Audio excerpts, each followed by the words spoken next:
I've got some experience with that offensive staff there at Georgia, and the way that they coach that play action game has been something that they've just always had a lot of success with that down there. What is it about what they do that makes that play action passing game so effective? Well, it helps that they have really good players, and it starts with the running back, and they just don't have one great one.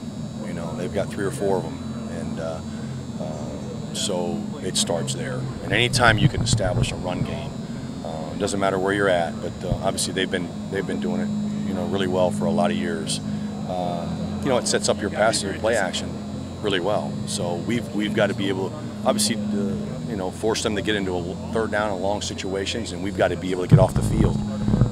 But if you can't defend like any other game, you can't defend a bunch of 3rd down and 3s and 3rd down and 2s, you know, or it's gonna be a long night for you. How much does that put on your safeties? That the combination of all those backs that they throw at you left and right, and then with that getting sucked in and then the play action going to the top, how much does that put on the safeties going into this game with that pressure? Say it again, I'm sorry. Kind of when you look at the way that they're able to pound those running backs at you, and then with the play action on top of it, how much does that put on your safeties going into this game, having to be cognizant of both of those? I think that really it's not just the safety, it's just the entire defense. You know, you got to play like a team. You got 11 guys have got to do their job, and that's how you play good defense. You know, it's not just one position.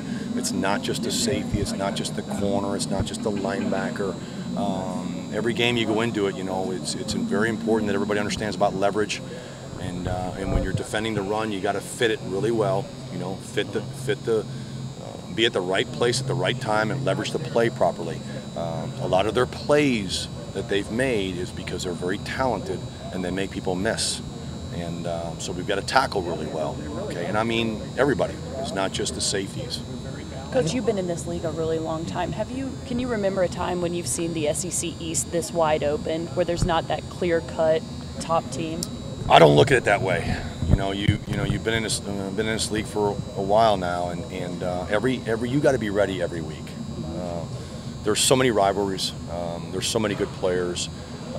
We all recruit the same players, so you know, everybody knows everybody, and it's highly competitive. So.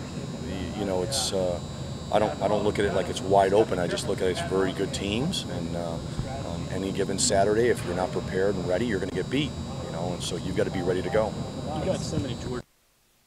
There you go. Went to high school there. Do you sense for those guys this game's particularly important? Cam, Brian? I really don't know that. You know, you're going to have to ask them. I just see them as again, it's the next team up, and it's a very talented, very good football team that we're playing, and. You know, but I think I think for the most part, those guys are concentrating on who are the players and you know, who are the game wreckers, so to speak, that we've got to be able to focus on and try and defend, but I'm sure that there might be some feelings there because it's their state where they came from, but it's just, you know, it's another opponent that we've got to be ready for. Speaking of game breakers, McKenzie, the freshman receiver, how much has he added in terms of his speed and stuff for them? I mean, any time that you've got great players like McKenzie, you know, who are tremendous in space, forces you to tackle really well. And, you know, you might be able to do it once, you know, but he's going to, you know, he puts a lot of stress in the perimeter. And that's why we have to do a good job of swarming to the ball, running to the ball, so to speak, and wrapping up and making tackles, because he generally makes the first guy miss. A lot of what they do, you know, I formation stuff.